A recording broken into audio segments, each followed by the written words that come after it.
Bonjour et bienvenue sur Voie lactée. Un podcast qui ouvre la voie au féminin pluriel. Voie lactée est une proposition de Babel Wed, oasis humaine, lieu éphémère et indurable. Voici la deuxième partie de l'entretien de Véronique, chez No Shoes. Elle est relaxologue, hypnothérapeute, mais aussi partenaire d'une ferme pédagogique en maraîchage agroécologique, où elle co-facilite des formations en permaculture. Inspirée par l'écopsychologie, elle goûte aujourd'hui les liens durables entre corps et esprit, écosystème urbain et écosystème vivant, entre intérieur et extérieur. Nous allons découvrir comment Véronique ouvre la voie au féminin et pas que. Nous parlerons de permaculture humaine, de terre, de transmission, de rencontres, des valeurs sur lesquelles elle a tracé son chemin, de la puissance qui l'habite aujourd'hui. Une nouvelle voie s'ouvre pour nous sur la trace des faits.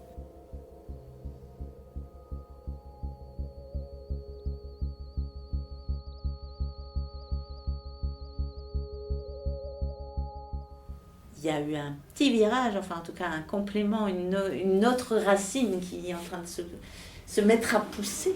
Alors est-ce que tu peux nous en parler, cette dimension extérieure pour le coup? Ben oui, cette nouvelle dimension, c'est la permaculture, dans laquelle je suis rentrée en accompagnant Audrey, qui a monté une association qui s'appelle l'Air des Pichoulis et qui a une terre de maraîchage. C'était une rencontre vraiment. J'ai pas tout de suite compris l'importance de cette rencontre, mais je sentais qu'il y avait quelque chose de très profond. Il y a eu une rencontre humaine, Oui, après de thérapeutes, et puis, Oui. puis finalement une rencontre de femmes, une rencontre Oui. de lieux aussi, oui. et de transmission. Et de Enfin, transmission, Mm. puisque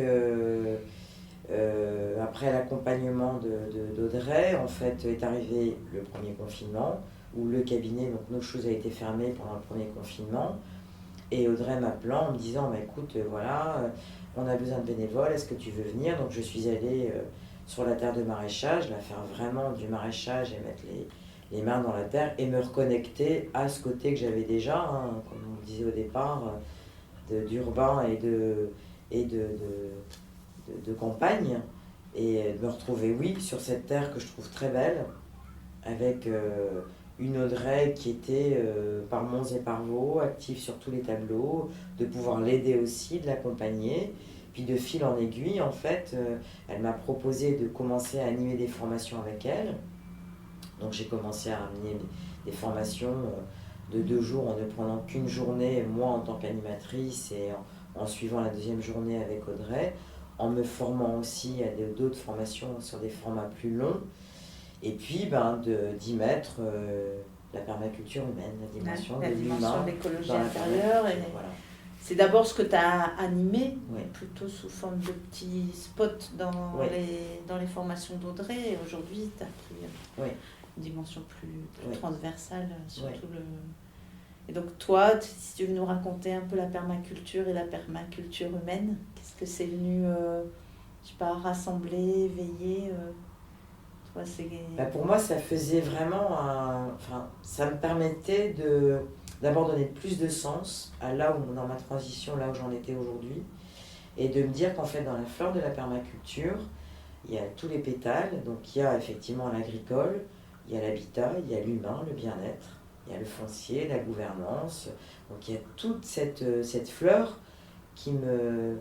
dans laquelle chacun peut rentrer par le pétale dans lequel il veut.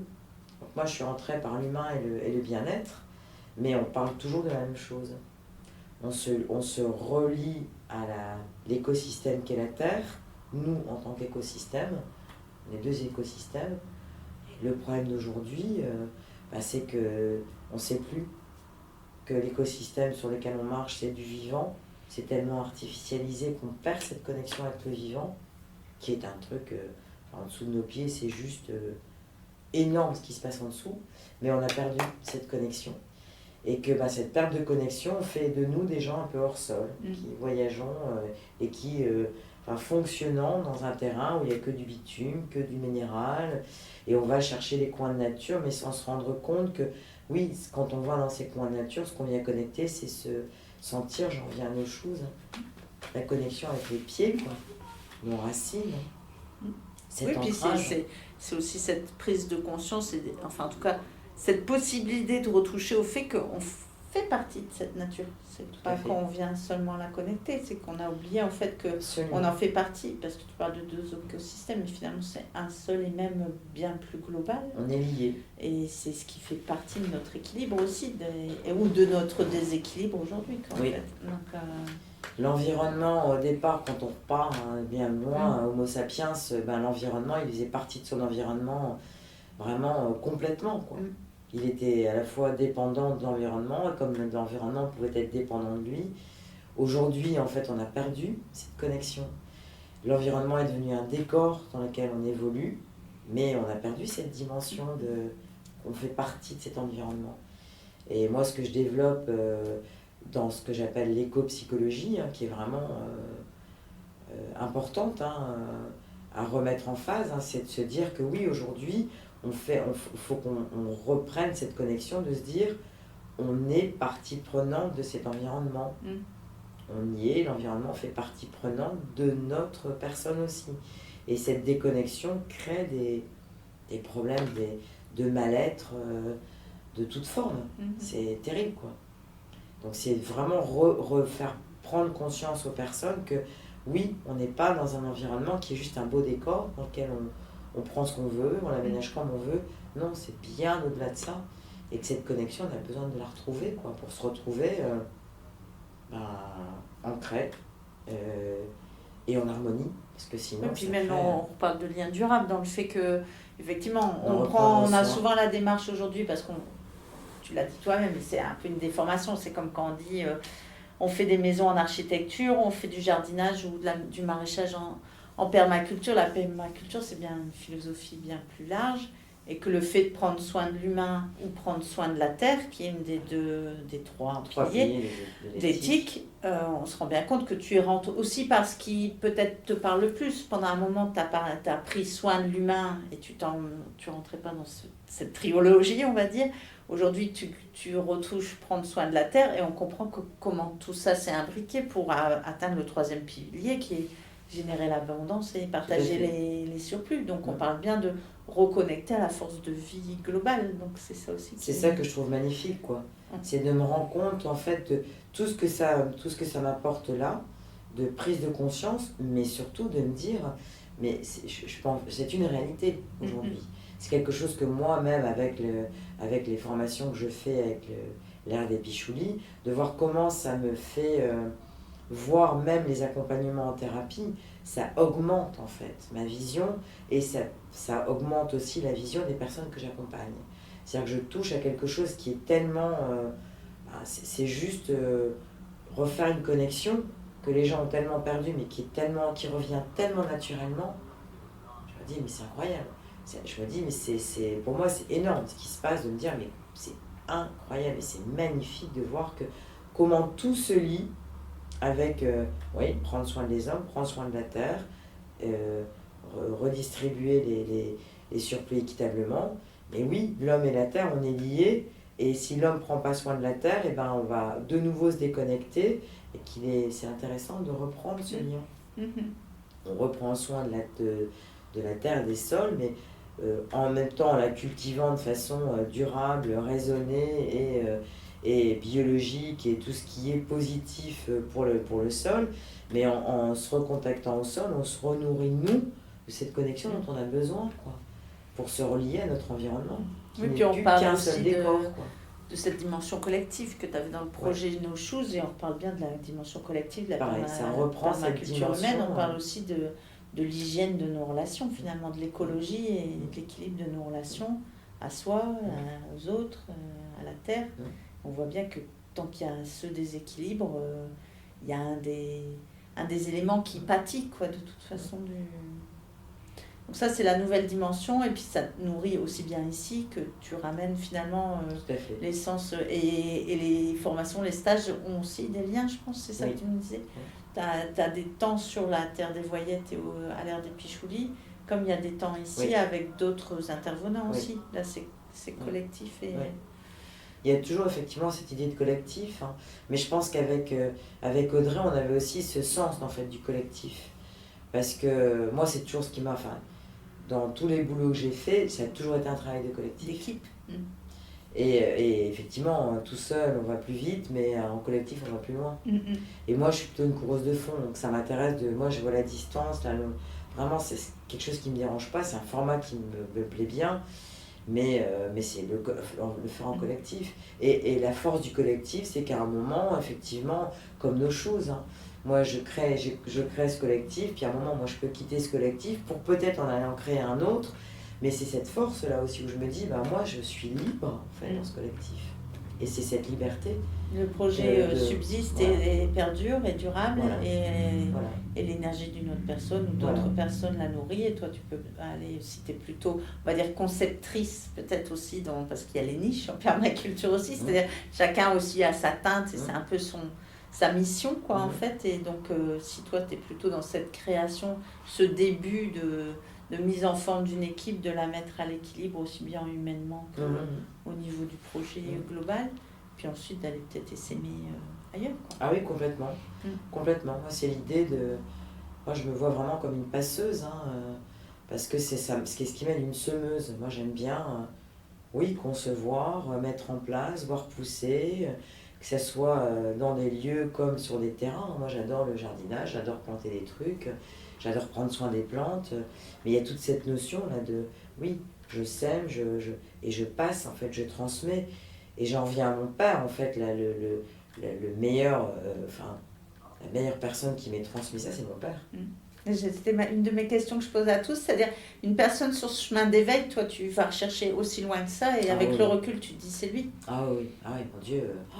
Et c'était quoi ces qualités que tu te reconnais finalement aujourd'hui, ou qui t'aident à faire pousser, comme tu dis, c'est son humanité, c'est quoi, c'est l'empathie, son empathie, c'est cette confiance. Vraiment, moi je pense que le plus beau cadeau qu'il ait pu me faire, c'est de me faire confiance. Même dans les périodes de ma vie où il aurait pu douter de moi, mais je savais qu'il me faisait confiance. Et la confiance pour moi, c'est tellement sacré que j'aurais jamais, comment dire, couper cette confiance, quoi.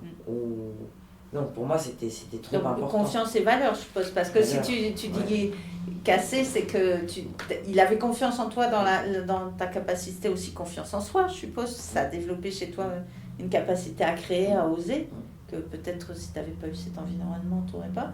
Et en plus, si tu as transmis les valeurs qui vont avec et que tu respectais, il pouvait avoir ta confiance et te donner sa confiance. Ah oui, on est toujours dans l'échange, hein.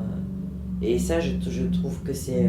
oui, moi je le vois plus par mon père, mais aussi parce que mon père était plus... lui, il travaillait, maman était occupée avec ses 5 enfants, mais c'est pas du tout les mêmes valeurs. Maman, elle m'a donné des valeurs plus de... évidemment, le respect, mais mes valeurs essentielles me viennent de mon père. Et tu pourrais les nommer, les donner? Par exemple, c'est quoi tes valeurs fondatrices pour toi? Que m'a transmis mon père? Ouais. Et que tu portes encore aujourd'hui, je suppose, justement, dans ce... Il y a déjà la parole. Mon père était un homme de parole, et ça, c'est important pour moi aussi. L'empathie, ça, c'est énorme. La bienveillance, le fait d'écouter, de se mettre en capacité d'écouter l'autre.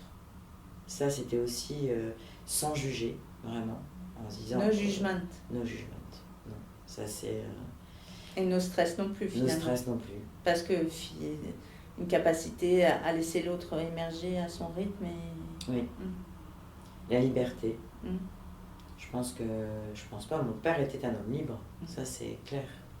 Libre dans sa tête et dans ses actes. Oui. L'intégrité. Ça, c'est aussi une de ses valeurs, hein, et de ce qu'il était, quoi. La bonté. Mon père, c'était la bonté incarnée. Il le portait sur son physique. Et vraiment, voilà, cette espèce de rondeur, tout allait bien, quoi. Cet optimisme, ce regard sur la vie où tout va bien, quoi. Tout va bien. C'est ce que j'avais envie de dire. Je sentais naître, c'est confiance dans la vie, quoi.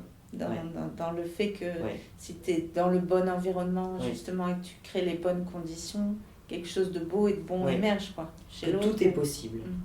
Je pense que c'est vraiment, si je devais le résumer sur une phrase, ça. Tout est possible.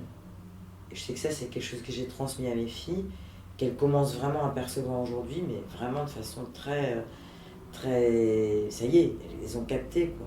Mais oui, c'est ça, tout était possible avec papa, quoi. Tout. Et je me dis, mais magnifique, quoi. Magnifique. Un magnifique terreau. Ça Ah donne ouais, des belles le plantes. terreau était fertile, hein, ça c'est... C'est marrant parce que du coup, ça m'amène aussi l'autre question que j'aime bien poser parce que finalement, là, tu es dans des projets plutôt mixtes. On a vu que tu as eu des propositions qui étaient aussi autour de la sororité. Là, tu parlais des qualités donc, de ton père, portées par ton père.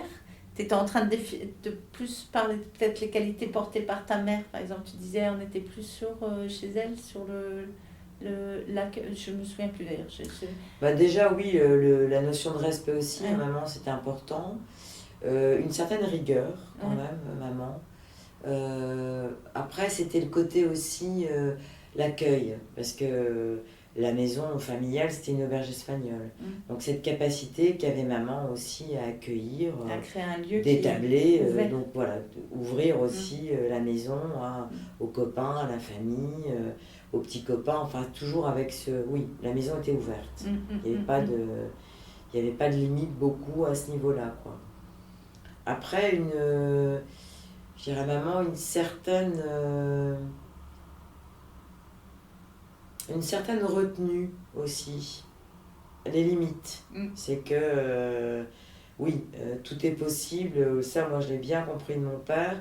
Mais j'avais aussi ce côté limite du cadre, en fait. Maman, le cadre de sécurité en permaculture humaine, mais ou le cadre relationnel, si on veut lui donner un nom un peu plus sympa, dans le fait que voilà, tu savais dans quel cadre tu pouvais jouer, en fait. En sécurité et en liberté, finalement, aussi. Ça, c'était aussi important, d'avoir les deux, en fait. Et que je vois aussi chez maman. Moi, j'ai plus de ma petite enfance à mon adolescence jusqu'à les périodes de jeune fille, beaucoup plus discuté avec mon père qu'avec ma mère. Aujourd'hui, j'ai plus de périodes. Mon papa est parti en 2008. Après, j'ai instauré plus de communication avec maman. Et je suis peut-être rentrée aussi dans cette sororité avec maman. C'est-à-dire que la femme contre laquelle j'avais pu lutter à un moment de mon adolescence, je la comprenais mieux, j'étais beaucoup plus ronde et beaucoup plus douce avec elle. Et elle me touchait d'autant plus. Et c'est cette femme-là, moi, qui me touche aujourd'hui avec, cette douceur. Maman était quand même toujours une femme douce. Et je suis contente d'avoir renoué et pacifié beaucoup de choses avec elle. Parce que ça me donne et ça m'équilibre aujourd'hui. Dans la femme que je suis aujourd'hui, quoi. Et dans la mère que je suis aujourd'hui. Donc c'est ce parcours avec maman qui m'a aussi adouci. Aussi. Apaisé aussi, peut-être. Et apaisé. Et donc pour toi, la fameuse question, c'est quoi le féminin? Est-ce que c'est quelque chose que tu définis, que tu ressens, ou pour toi ça n'a pas... dans l'exemple justement que tu portais le regard sur tes parents, sur ce qu'ils t'ont transmis, est-ce que tu définis quelque chose qui est plutôt de l'ordre du féminin, du masculin? Ça va de pair avec cette fameuse appellation du féminin sacré. Est-ce qu'il y a quelque chose de sacré dans le féminin? Pourquoi c'est dans le féminin? Enfin, voilà. Qu'est-ce que ça évoque pour toi? Puis pour la femme que tu es, pour le parcours que tu as, et puis cet héritage que je sens quand même assez à l'équilibre de valeurs qui étaient peut-être féminines portées par ton père. Enfin bref, donc voilà, est-ce que toi tu en as une image? Oui, moi ça se dessine de plus en plus clairement. Moi, dans le féminin, j'entends la puissance du féminin, tu vois, et je la sens résonner en moi, cette puissance du féminin. Après, je sais que j'ai un côté très masculin aussi, que j'ai laissé résonner pendant longtemps. Aujourd'hui, je laisse plus la résonance au féminin qui m'incarne moi. Donc, il y a cette notion de puissance. La maturité t'a peut-être amené cette puissance. Ouais. Parce qu'on entend souvent femme forte, qu'on arrive avec l'âge ou peut-être un certain apaisement à transmuter en puissance qui est plutôt féminine, justement. Oui. Parce que moi, femme forte, je pense que j'ai pu être qualifiée comme ça. Ça m'a, comment, un moment, oui, ça fait sens à un moment pour moi, mais en même temps, ça finissait par m'embêter clairement qu'on me dise, mais toi, tu es une femme forte. Parce que je me disais, oui, ok, je peux avoir cette dimension-là, mais je suis une femme fragile aussi. Et dans la force de ma féminité aujourd'hui, dans la puissance de ma féminité aujourd'hui, j'accepte cette dimension. Il y a eu l'accueil de la vulnérabilité, de la fragilité. Bien sûr. Et de dire, bah oui, je peux être forte à certains moments, mais si je ne suis, comment dire, ressentie que comme une femme forte, je mets en éveil moi que côté combattant, je peux avoir ce côté combattant, et c'est pas du tout ce qui m'intéresse à ne développer qu'aujourd'hui. Le combattant, il sort quand il a besoin de sortir, mais la puissance que j'ai, elle est beaucoup plus incarnée par ma féminité, par le fait aussi que moi je suis mère aujourd'hui, et que c'est cette féminité que j'ai envie de transmettre à mes filles. Mais c'est vraiment cette dimension, quoi, de corps féminin, tu vois, toute cette dimension qui ne nous appartient à nous, les femmes, quoi. Cette capacité qu'on a à donner la vie, tu vois, c'est toute cette dimension-là, en fait. Donc, ils mettent du sacré, ça ne me gêne pas, mais c'est pas ce que je capte tout de suite. C'est cette puissance qu'on a, nous, les femmes, de notre instinct, notre intuition. Et c'est ça, moi, quand je vois les femmes d'aujourd'hui, je me dis, waouh, et c'est ce que je sens, en fait, dans les femmes que je rencontre, cette puissance. Bam, elles sont, ça me touche autant que ça m'attire en me disant, ouais, c'est ça que j'ai envie de contacter, quoi. Et puis il y a cette dimension, comme tu viens de le dire, tout simplement de transmission en donnant la naissance, mais aussi peut-être cette capacité à transmettre aussi, à transmettre un autre regard sur les choses telles que le monde qui change, ou bref, tu as parlé d'intuition aussi, d'accueil, d'ouverture, c'est d'écoute. Des qualités que tu reconnaissais à ton père aussi, donc on voit aussi que c'est pas aussi tranché et identifié féminin ceci, masculin cela, homme-femme dans la dualité, mais plutôt dans la rondeur et dans le partage, la complémentarité. Ah ouais, c'est chouette. Oui, puis en plus c'est vrai que t'es maman de 2 filles, donc aussi avec... Ouais, puis je pense que le féminin il se cultive toute sa vie, quoi. Moi, j'ai souvent dit à mes filles, je suis votre maman, mais je ne suis pas que votre maman, je suis une maman, mais je suis une femme. Et on va amener à avoir une relation qui va changer, de petite fille à maman, de jeune fille à maman, et puis de jeune fille à femme. Et en fait, je me rends compte que ça aussi, c'est quelque chose qu'elles ont compris. Elles ont compris ce que je voulais leur dire tout au début, et elles me disaient, mais on ne comprend pas ce que tu veux dire, maman. Et puis là, à un moment, elles m'ont dit, oui, ça y est, on a capté, on sait. Et aujourd'hui, on en est femme, de femme à femme, avec mes 2 filles, et avec un cran en plus de femme adulte à femme adulte. Et que ça nous permet aussi, quelquefois, de ne se mettre que sur le mode adulte, ou que sur le mode femme. Et c'est cette liberté, en fait, qu'on peut se donner, de se dire, on est mode femme, ok, là, ça prend une dimension complètement différente qui peut c'est des sœurs. Voilà. C'est des sœurs dans la sororité, dans cette nature féminine partagée. C'est marrant parce que je sens que tu t'es apaisée avec ta mère de la même manière que tes filles ont grandi et ont nourri ça a créé comme une sororité plus large. Complètement. Intergénérationnelle, en fait.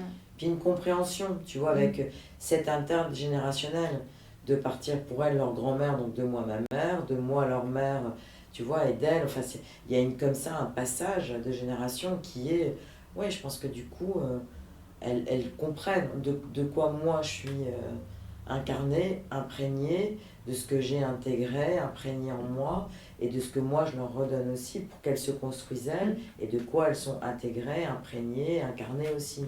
Et c'est cette dimension de liberté, parce que je vois qu'elles ont besoin aussi de prendre leur dimension, et que moi je ne veux pas interférer sur une dimension qui serait où je prendrais trop de place, quoi. Et ça, c'est cette construction entre les 3 femmes qu'on est, entre mes 2 filles et moi, elle est palpable, en fait. Et c'est où je me dis, ça c'est... je suis tellement contente d'arriver à le sentir comme ça, et qu'elles le sentent aussi. Parce que c'est que comme ça qu'elles vont continuer à le développer et à le faire grandir. Donc oui, c'est une aventure de cette féminité, de ce féminin qui est... Et de cette sororité qui finalement est à redécouvrir et à soigner, ce qui permet aussi d'être peut-être justement plus en équilibre pour créer du lien et pour s'ouvrir à une dimension plus humanité, plus globale, quoi.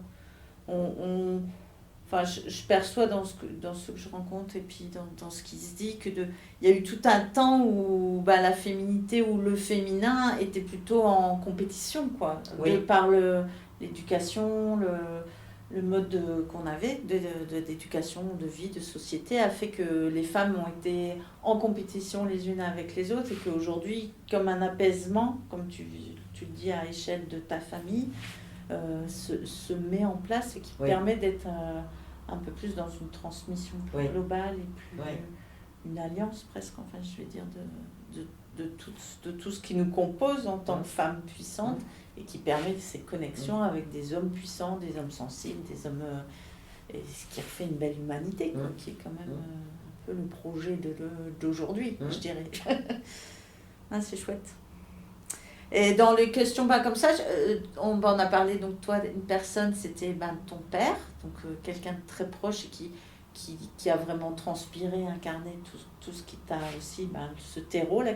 Et est-ce que tu as, je sais pas, une lecture, quelque chose qui dans ce cheminement te paraît intéressant à partager, je sais pas, ou une spiritualité, ou une notion, ou là, rien par rapport au stade où tu en es? Dans les lectures, si, il y a des lectures. Là, je parlais de celles dans lesquelles je suis aujourd'hui. Voilà, par exemple. Tu vois, il y a Boris Cyrulnik. Voilà, il a fait Des saisons et des âmes.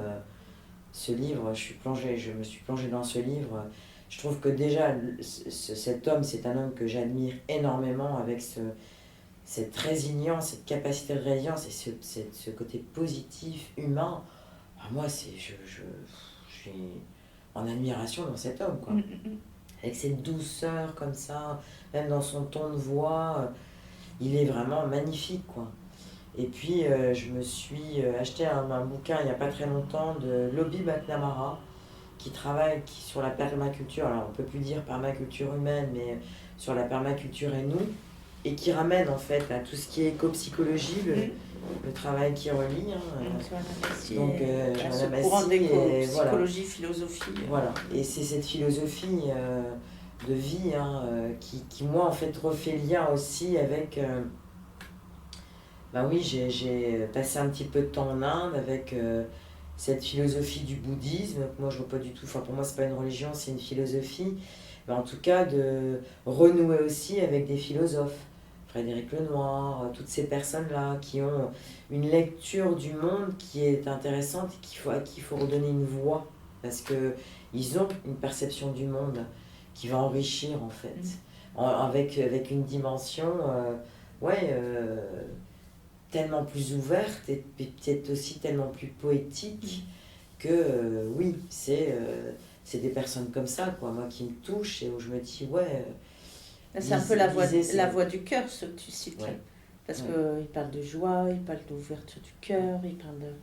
c'est une voix très, très, très aussi émotionnelle et très basée sur cette l'empathie, enfin plein de choses, quoi, qui sont sur cette dimension peut-être plus sensible que intellectuelle. Tout à fait.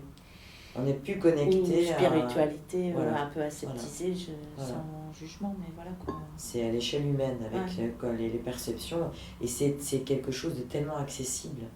Et c'est ça, moi, qui me touche. Leur voix, comme Boris, là, Cyrulnik, je sais jamais dire, mais je trouve qu'ils parlent aussi de leur expérience, finalement, de vie, et de voir comment le corps et leur vécu a fait que ça les a touchés dans leur chair, et ils en ressortent quelque chose qui peut faire de l'ordre de la philosophie ou de la thérapie, ou bref, mais qui a quelque chose d'incarné, d'entrée, c'est du vécu, quoi. C'est du vécu, ils ont vécu dans leur chair des choses qui leur ont fait comprendre certaines choses et qui peuvent remettre et retransmettre à plus grande échelle. Donc c'est... Ah oui, ils sont vraiment dans le savoir-être pour l'avoir vécu, quoi. Mm. Il n'y a plus de notion de savoir-faire où on est dans l'être, quoi. Donc, et c'est ce qui me touche chez ces personnes-là. Et je pense que c'est ces personnes-là qui ont... C'est des voix qu'il faut entendre de plus en plus. Ou en tout cas qu'il faut aller écouter ou lire. Mais ça passe par... si ça passe pas par soi, je vois pas comment on peut se l'incarner, quoi. Mais l'incarnation, pour moi, elle est indispensable. Je vais Tousser. Ouais. tousser. Mais oui, moi, je me rends compte que oui. Et comme moi, en tout cas, dans toutes les expériences que je vis, dans toutes les choses que j'expérimente, j'ai besoin de passer par moi. Si je ne le passe pas par moi, j'ai l'impression que je vais juste pas savoir en parler ou pas savoir comment faire. Mais si c'est passé par moi, je sais, oui. Je sais ce que ça va procurer comme ressenti, comme émotion, comme... Mais ça passe par ça, pour moi, c'est indispensable. La voix et l'accueil des émotions, hein, c'est une dimension Oui. qui est aussi importante en permaculture que dans le travail quotidien. Oui. Ça y est, on est pris dans le qui gratte de l'île. Bah super, écoute, vraiment, c'est chouette. Ouais. Comment ça se tisse, ça se maille et comme toujours, ça a du sens, quoi. Et il y a comme des cycles et de vie, des cycles de compréhension, des cycles de vivant qui font que la personne avance, le projet avance, mute, se transforme et qu'il y a des chouettes liens qui se dégagent, quoi. C'est chouette. Ah oui, et puis c'est tellement... ça ouvre... Moi, je suis très optimiste et en même temps très réaliste. Hein. Mais je suis pleine d'espoir. Hein. Je me dis... là, tout ce que je vis, c'est une réalité, quoi. C'est pas un truc qui sort de ma tête, c'est du vécu.